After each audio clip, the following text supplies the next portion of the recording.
ಕತೆ. ಸತ್ಯಕ್ಕೆ ಸತ್ಯದ ಮಾತಿಗೆ ಇರುವಂತಹ ಬೆಲೆಯನ್ನು ನೋಡುವಂತಹ ಕತೆ. ಸತ್ಯವೇ ಭಗವಂತನೆಂಬ ಪುಣ್ಯಕೋಟಿಯ ಕತೆ. ಈ ಭೂಮಿಯ ಮೇಲೆ ಜ್ಞಾನದಿಂದ ಕಂಗೊಳಿಸುತ್ತಿದ್ದ ಕರ್ನಾಟಕ ಎಂಬ ಪ್ರಾಂತ್ಯದಲ್ಲಿ ಒಬ್ಬ ಗೊಲ್ಲನಿದ್ದನು. ಅವನು ತುಂಬಾ ಹಸುಗಳನ್ನು ಸಾಕಿದ್ದನು. ಪ್ರತಿದಿನ ಮುಂಜಾನೆ ಎದ್ದು ಸ್ನಾನ ಮಾಡಿ ಹಣೆಗೆ ಮದನ ತಿಲಕವನ್ನಿಟ್ಟುಕೊಂಡು ಹಸುಗಳನ್ನು ಮೇಯಿಸಲು ಅರಣ್ಯಕ್ಕೆ ಕರೆದುಕೊಂಡು ಹೋಗುತ್ತಿದ್ದನು. ನಂತರ ಸಂಜೆಗೆ ಹಸುಗಳನ್ನು ಹೊಡೆದುಕೊಂಡು ಮನೆಗೆ ಕರೆದುಕೊಂಡು ಬರುತ್ತಿದ್ದನು. ಅವನು ಹಸುಗಳಿಗೆ ಪ್ರೀತಿಯಿಂದ ಗಂಗೆ, ಗೌರಿ, ತುಂಗಭದ್ರೆ, ಪುಣ್ಯಕೋಟಿ ಎಂಬ ಹೆಸರಿನಿಂದ ಪ್ರೀತಿಯಿಂದ ಕರೆಯುತ್ತಿದ್ದನು. ಆ ಗೊಲ್ಲ ಪ್ರೀತಿಯಿಂದ ಕರೆದಾಗ ಆ ಹಸುಗಳು ಬಂದು ಸಂತೋಷದಿಂದ ಬಿಂದಿಗೆಗಳ ತುಂಬ ಹಾಲನ್ನು ಕೊಡುತ್ತಿದ್ದವು. ಆದರೆ ಒಂದು ದಿನ ಪ್ರತಿದಿನದ ಹಾಗೆ ಹಸುಗಳನ್ನು ಮೇಯಿಸಲು ಅರಣ್ಯಕ್ಕೆ ಕರೆದುಕೊಂಡು ಹೋಗಿದ್ದನು. ಅಲ್ಲಿ ದಟ್ಟವಾಗಿ ಹಬ್ಬಿರುವಂತಹ ಅರಣ್ಯದಲ್ಲಿ ಒಂದು ಗುಹೆ ಇತ್ತು. ಆ ಗುಹೆಯ ಒಳಗೆ ಬಹಳ ದಿನಗಳಿಂದ ಹಸಿವಿನಿಂದ ಕೂಡಿರುವ ಒಬ್ಬ ಕ್ರೂರ ವ್ಯಾಘ್ರನು, ಅಂದರೆ ಕ್ರೂರ ಹುಲಿಯು ವಾಸವಾಗಿತ್ತು. ಅದು ಗುಹೆಯಿಂದ ಹೊರಗೆ ಬಂದು ನೋಡಿದಾಗ ಆ ಗೊಲ್ಲನ ಹಸುಗಳು ಅಲ್ಲಿ ಹುಲ್ಲು ಮೇಯುತ್ತಾ ಇರುತ್ತವೆ.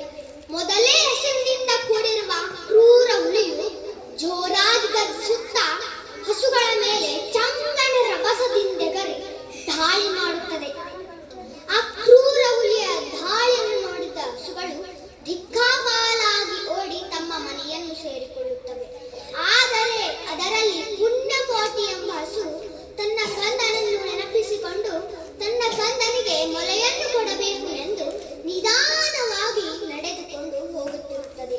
ಪುಣ್ಯಕೋಟಿಯನ್ನು ನೋಡಿದ ಕ್ರೂರ ಹುಲಿಯು ಪುಣ್ಯಕೋಟಿಯ ಮೇಲೆ ದಾಳಿ ಮಾಡುತ್ತದೆ.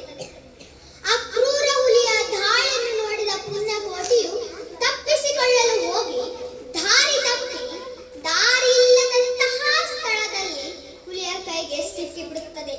ಆಗ ಹುಲಿಯು ಜೋರಾಗಿ ಗರ್ಜಿಸುತ್ತಾ, ಈಗಲೇ ನಿನ್ನ ಹೊಟ್ಟೆಯನ್ನು ಸೇರಿಬಿಡುತ್ತೇನೆ, ನೀ ನನಗೆ ಹಸಿದ ಬೇಡಿನಲ್ಲಿ ಸಿಕ್ಕಿರುವೆ, ನಿನ್ನನ್ನು ನಾನು ಬಿಡುವುದಿಲ್ಲ ಎಂದು ಜೋರಾಗಿ ಗರ್ಜಿಸುತ್ತದೆ. ಅದಕ್ಕೆ ಪುಣ್ಯಕೋಟಿಯು, ಅಯ್ಯ ಹುಲಿರಾಯ, ಸ್ವಲ್ಪ ತಾಳ್ಮೆಯಿಂದ ನನ್ನ ಮೊರೆಯನ್ನು ಕೇಳು. ದೊಡ್ಡಿಯೊಳಗೆ ನನ್ನ ಪುಟ್ಟ ಕಂದನಿದ್ದಾನೆ, ಅಂದರೆ ಪುಟ್ಟ ಕರುವಿದ್ದಾನೆ. ಅವನಿಗೆ ನನ್ನ ಈ ಮೊಲೆಯ ಹಾಲನ್ನು ಕೊಡಬೇಕು. ಅವನಿಗೆ ನನ್ನ ಈ ಮೊಲೆಯ ಹಾಲನ್ನುಣಿಸಿ ನಿನ್ನ ಹತ್ತಿರ ವಾಪಸ್ ಬರ್ತೇನೆ ಎಂದು ಭಾಷೆ ಕೊಟ್ಟು ತನ್ನ ಕಂದನಿರುವ ದೊಡ್ಡಿಗೆ ಹೋಗುತ್ತದೆ. ದೊಡ್ಡಿಯಲ್ಲಿರುವಂತಹ ತನ್ನ ಕಂದನನ್ನು ನೋಡಿದ ತಕ್ಷಣ ಪ್ರೀತಿಯಿಂದ ಮುದ್ದಾಡಿ ಹಾಲನ್ನು ಕುಡಿಸುತ್ತದೆ.